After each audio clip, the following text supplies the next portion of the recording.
The winter wind howled through the small town of Lanford, finding every crack and crevice in the old residence.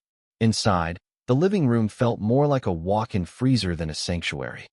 Dan stood by the soot-stained wall, his calloused hands working with a screwdriver while his granddaughter, Harris, hopped from one foot to the other to keep her blood flowing. "Grandpa, when can we close the door?" Harris asked with a heavy shiver. "I am freezing. I cannot feel my nose. But I do not know if that is a finger thing or a nose thing. Perhaps we have got to fix the leak so the outlet does not short out again." Dan did not look up from his work. "Once the smoke smell is gone, we can put the television back and close the door." He grunted, his voice weary but steady. At least it was warm for a second when the flames shot out of the wall. He stepped back, surveying the damage. "You know what?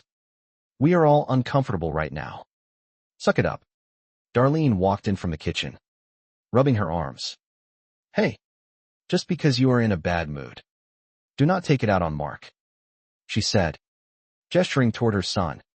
"He is a sweet, innocent kid who does all our laundry." Mark looked up from a basket of folded clothes, offering a small, apologetic smile to his grandfather. "Your stuff is sitting in the dryer. By the way," Dan sighed, his shoulders dropping an inch. "I am sorry, kid. It is not you. I have got some stuff going on." "That is okay," Mark replied, his voice hopeful. "But is it going to keep you and Louise from coming to my a cappella concert? I cannot hang on to these house seats forever."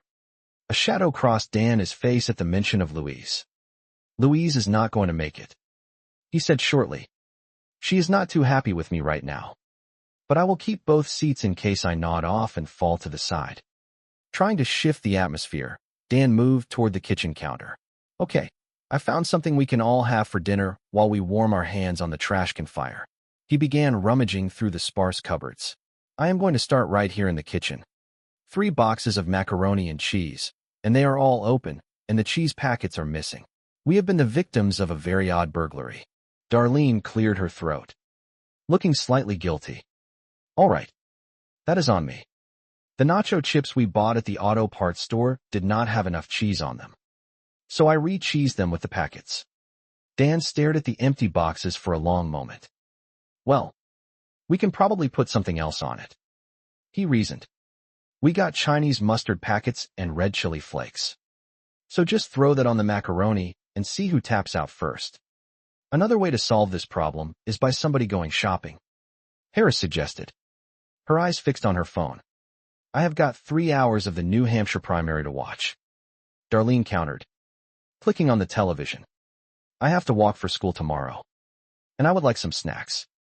Dan nodded in approval. "That is great. I think it is important for kids to learn how politics work." "Yeah, the early primaries are exciting," Darlene added, her tone turning instructional. "That is where you get to see the candidates with integrity and vision right before the rich ones swoop in and crush them with their corporate campaign." "Wow, Mom, that is pretty cynical," Harris said, rolling her eyes. "I think people with integrity and vision can make it all the way to president. Like George Washington. He was rich." Darlene shot back instantly. "He did not want it. They forced him." "Okay. Then Lincoln." Harris tried again. "Shot." Darlene replied flatly. "Hamilton." Harris offered. "Yeah. He was good. But he was not president." Darlene said. "He is just a character in a really cool musical we will never be able to afford to see." "Oh. And shot." Harris shook her head, her youthful spirit unyielding. "You cannot stop me from being optimistic about this country. Everybody has the right to be heard. Did you know that anyone can just pick up the phone and call the White House?" "No way," Mark said, looking skeptical. "If you cannot call the Rock, you cannot call the White House." "Watch," Harris challenged. She dialed the number and put it on speaker. "Thank you for calling the White House common line," a professional automated voice announced. "Hey, are you crazy?" Darlene hissed, reaching for the phone. "They're going to trace this back to us and put us on the no-fly list." When was the last time any of us flew? Harris laughed. If they ever put us on the no-bus list, then we will have a problem. Why are you scared of the government? They work for us. You can even tweet the president and tell him what you want. I am not scared. Harris began typing rapidly on her screen. Hi, at real Donald Trump. Since you work for us, could you send us some cheese packets for our macaroni? This is at real Mary Connor, from Lanford, Illinois, where Chicago is. He will probably answer back. That guy loves to tweet. That is how we learn where our military is. Just then, the door opened and Becky walked in, looking windswept and tired. Look who is here. Darlene teased. It is good to live on your own. But you miss your mommy. Do you not? No. Becky snapped, dropping her bag. No. Gross. My laptop died. I wanted to see if it came with a warranty. Of course it did. Darlene said sarcastically. She will just send it back where she bought it. She will mail it to guy on off-ramp with old army jacket. Yeah. Well, we're going to have to figure out how to get me a new one. Becky insisted. Are you insane? Woman, Dan asked, gesturing to the empty kitchen. We do not even have food. I will just take Marcus, Becky said, reaching for her brother's device. Oh. No. Mark protested, pulling it away. It is mine. And I am going to need it to write my report on the primary. I will write it for you. Becky offered with a sly grin. The primaries are cool because I am a dork and all my best friends are my teachers. Hey, just because your brother is a dork does not mean you can have his computer. Darlene intervened. Yeah. And you should be taking this election seriously. You are finally old enough to vote. And whoever wins New Hampshire is the early leader for the nomination. Oh. No. Harris sighed dramatically. What happens if the person that I do not care about gets the nomination over the other person that I do not care about? All politicians are the same. No, they are not, Darlene argued. Yes, some of them are terrible, but if you do some research, you will find that some of them are really, really terrible. If you vote, you will be proud that you helped elect somebody who is just terrible. And that way, when your politician screws you, you can say, hey, that is my guy or gal. A knock at the door interrupted them. Louise walked in, followed by Becky's friend. Hey, Louise, Darlene said. Hey, Becky, what is up? Well, we were on our way to the grocery store, but that seemed like a lot of work, so we came here, Louise explained. Oh, Becky, I was just going to call you. I am leaving on tour with my band on Wednesday. I was wondering if there is any way that you could cover my shift for a week until my replacement starts. Sure. Becky agreed. How long are you going to be gone? At least 3 months. Louise replied. The room went silent as everyone looked at Dan. He remained focused on the wall, his expression unreadable. Wow. Becky said softly. Dad did not mention you were going on tour. He did not. Louise asked, her voice tinged with disappointment. No. Yeah. I bet he was upset when he found out you were leaving. Becky continued, oblivious to the tension. Did he tell you he did not want you to go? No. Louise said, looking directly at the back of Dan's head. He told me he thought it was a great opportunity and I should take it. So, I am taking it. Once Louise had moved to the other room, Dwight leaned in toward Dan. Dad is an idiot for letting her go. A woman in this town with that waistline and no drug problem. You are not going to find that. I bet he already regrets it. That is why he has been in such a bad mood. He is afraid she is going to meet somebody on the road. Why would Louise cheat on Dad? Mark asked, confused. They are dating. Are they? Though, Darlene questioned. The one time I saw them touch. They were sitting on the couch. He nodded off and fell to the side. I cannot believe Dad is going to totally blow at Louise, and there is nothing we can do about it. Oh, hell yeah there is, Becky said, her eyes lighting up with a plan. Dad has not dated in like over 45 years. It is like chipping a Neanderthal out of the ice. We cannot just shave him and throw him on Tinder. We have got to step in. Okay. So what you were saying, Darlene summarized. You are going to get Dad to tell Louise that he loves her in 2 days. He has never even said that to me. Take a hint and move on. Becky joked, then turned serious. Look, we all know that Dad opens up when he drinks. Right. So we just fake a little going-away party for Louise. We get a few shots in him, and then maybe he will tell her how he feels and cement the relationship. That is a great idea. Mark said. No, it is not. Darlene countered. Look, it is all I got. Becky insisted. Do you want to be helping Dad off the pot when he is 80? I am back to liking it. Darlene admitted.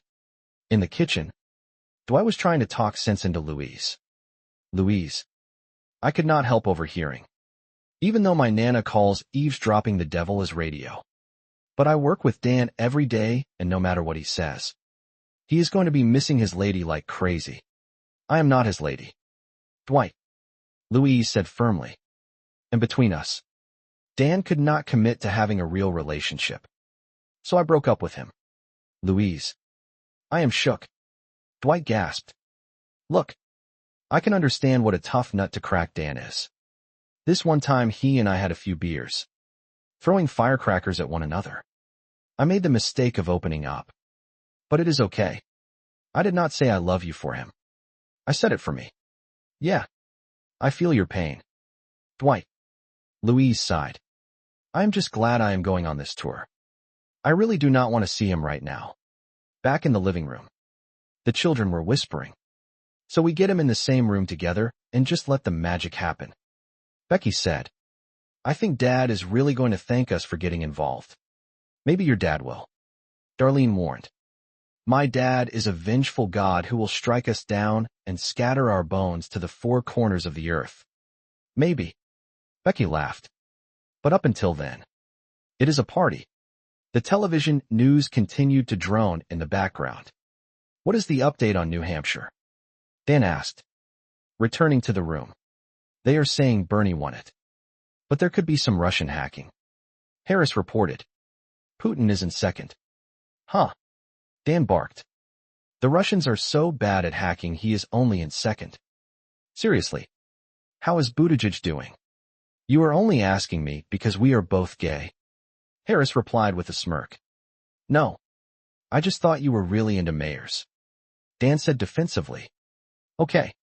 I am sorry I made the assumption that Buttigieg was your candidate. Harris said. That was pretty unevolved on my part.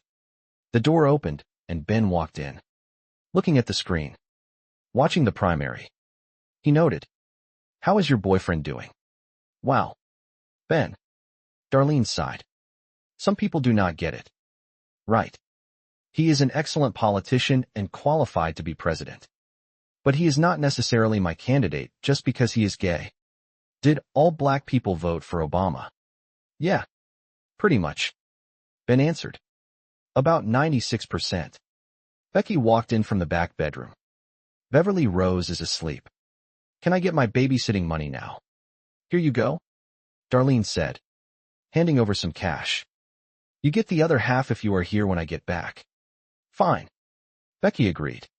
Darlene looked at the ticker on the screen. That is a record. Rick Klein. Any idea? Is the primary almost over? Yeah. Klobuchar held at 20%. Harris said. Her hair is taking credit for the strong showing. It does not matter. Darlene muttered. Bloomberg just bought the entire state and renamed it New Bloomshire. Is your boyfriend still in the running? Oh. My God. Harris groaned. When you do not take this seriously, you get the government you deserve. It just so happens that Pete has a lot of interesting ideas about healthcare and a puggle rescue that is incredibly cute. Becky grabbed her coat. Becky, we better go. We gotta get there before you die. Oh. Man. Warren only got 9% of the vote. Mark noted sadly. Oh. That is too bad. Dan said. You know, she is in the Oklahoma Hall of Fame along with Tom Joad, Dunsbury, and Foghorn Leghorn. If we have to watch this stupid thing, then let me have the laptop. Harris demanded. I got to study for my general equivalency degree. Oh. What does GED stand for? Mark teased. General equivalency degree.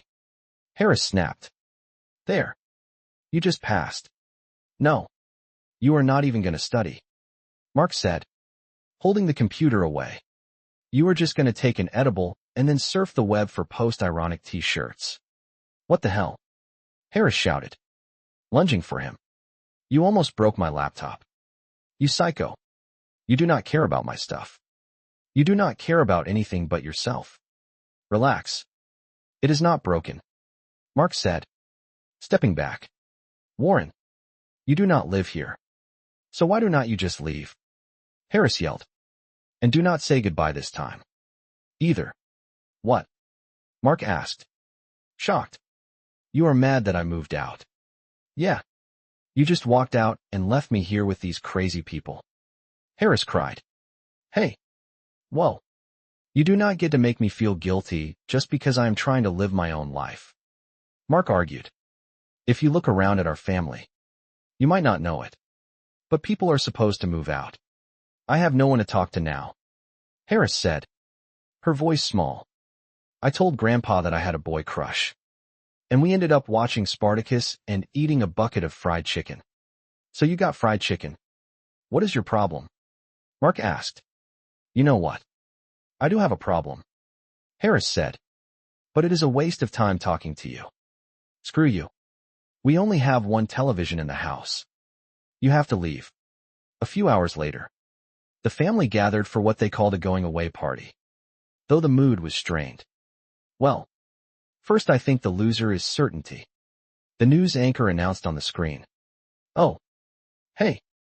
Becky. Louise said, preparing to head out. Thanks for offering to close up. It is pretty dead. I'm just gonna go home and pack. Where the hell are DJ and Dad? Darlene hissed. Louise is gonna leave. I will stall her. Becky whispered back. She turned to Louise with a bright, forced smile. Wait. I'm not gonna see you for a while. And I just want to let you know what an inspiration you are to me. And all the things you have taught me. Like putting rice in the salt shaker sinks. Surprise. Everyone shouted as Dan and DJ entered the room. It is your going away party. Dan looked horrified. You told me she already left. He whispered to Darlene. Yes. I did. Darlene admitted. You know. You guys. This is really sweet. Louise said. Looking for the exit. But I have to get home. Wait. Not until we get a good picture of you guys together. Becky insisted. Yeah. That is a great idea. Darlene added. That way you can have a picture of Dan they did not take with you on the road. They change so fast at this age. Louise. I knew nothing about this. Dan said. His face red with embarrassment. Oh. Hold on a sec. Becky muttered. Fumbling with her phone. I cannot get it off selfie. Why did you not tell your family we broke up? Because if I talk to my family, that just encourages them to talk back to me. Dan replied through gritted teeth. Oh. Jiminy Christmas. Becky complained. Now it is on landscape. Hold on. Well. Look. I do not want to embarrass anybody. Louise said to the group. Let us just do this quick. And you can tell them when I leave. Okay. I got it. Becky said. The flash going off. Oh. Wow. This is really great. But I have to get home. Louise said. Moving toward the door. I am leaving so early in the morning. Then why go to bed at all? Becky suggested. Let us do some shots. To Louise. We are going to miss you. To Louise. The family echoed. To Dan. Who is going to miss Louise? Darlene added pointedly. To Dan. To Louise and Dan. Who will miss each other? Darlene continued. To Louise and Dan. Marlene. Stop. Dan warned. Okay. Dad. Then you make a toast. Darlene challenged. To Louise. Dan said quietly. I said stop. Dan shouted. Finally reaching his limit. I know what you are doing. And I do not want to do this. Louise. Wait. Let me take you home. No. Louise said. Her voice cold. I need this to end. And I really need you to leave me alone. She walked out, the door slamming behind her. The room fell into a heavy silence. Sorry, guys, DJ said quietly. It covers the President day in, day out. Why the President hasn't targeted Mayor Pete really at all, besides making fun of his name. Hey, I checked the primary on my phone, Harris said, trying to break the tension. Did you notice all the candidates are like a gentrified neighborhood? All rich, white, or gay? Aunt Jackie entered the room. She will watch the baby now. You can leave. Look, I am not going anywhere, Mark said to Harris. I want to hear about this problem you have got. You know, you are just doing this because I made you feel guilty, Harris said softly. That is the only reason anyone does anything good. Mark replied. Come on. Spell the T. Remember Austin? Harris began. Well, we kinda got together again. But he ignores me at school because he does not want anyone to know he is gay. He even makes fun of me sometimes. And it makes me feel really bad about myself. But I like him. Dump his ass, Mark said firmly. But it is not all his fault, Harris argued. His family does not accept him for who he is. That does not give him the right to treat you like crap, Mark insisted. Boy. Bye. But he. Nope. Mark interrupted. You want me back in your life. You got me back in your life. From now on, you are running all of your boyfriends by me. And if you ever get a boyfriend, you can run him by me. Harris joked. Hey, I am a strong, independent woman, Harris said. Therefore, I am alone. Who is ahead? Dan asked, returning to the room and staring at the screen. I do not know, Darlene said. The Bachelor promos at the bottom of the screen keep covering it up. How did the party go? Well, it was a going-away party. And she certainly went away, Dan said grimly. Nice job, Darlene muttered. You threw a party for two people who broke up last week. You broke up? Mark asked. Why did you not tell us? Because it is none of your damn business. Dan snapped. Got it, Darlene said. What happened? Oh, God. You are never gonna stop, are you? Dan sighed. Louise broke up with me because I was not ready to commit. And now it hit worse. Whoa. Do not blame us, Darlene said. You have been dragging your feet with her forever. We were trying to give you a chance to make it right. I was going to make it right when I was ready. Dan explained. I have been having a hell of a time getting over your mom. So I went to church. You went to church? Darlene asked, her eyes wide. Yes. I went to church, Dan said. They were having a rummage sale. So I drifted in. I was looking for a new radio for the truck.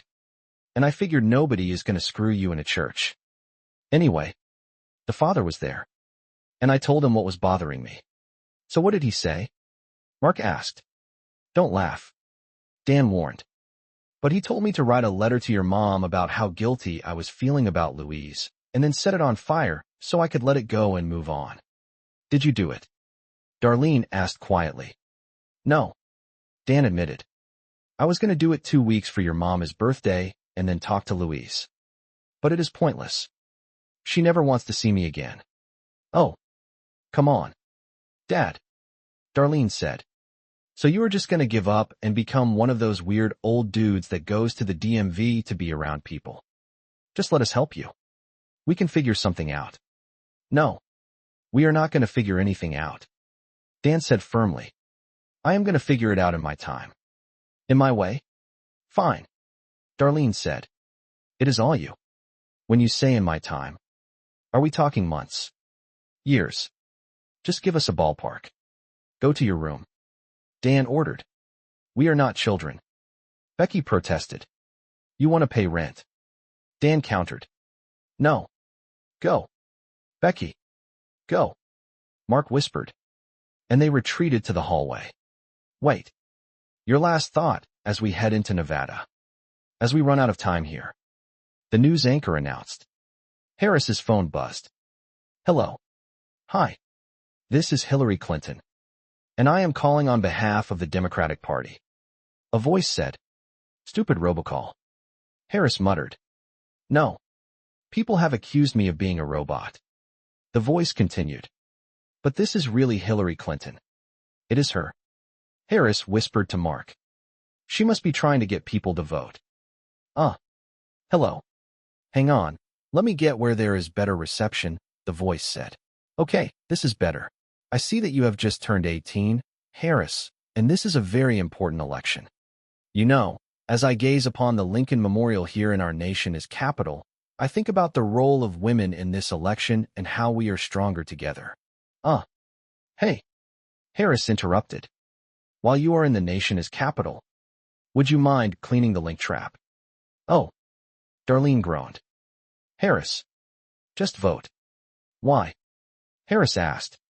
Because some of these people are trying to help you. The voice said. Sanders and Warren want to pay for your college tuition. Biden wants to decriminalize marijuana. And Klobuchar wants to offer you affordable housing. Wow. Harris said, looking thoughtful. Well, I do want to go to college. But after I bomb out from smoking too much weed, I am going to need a spot to crash. I will vote for them. This country is doomed. Darlene whispered, though a small smile played on her lips as the family settled in for the night.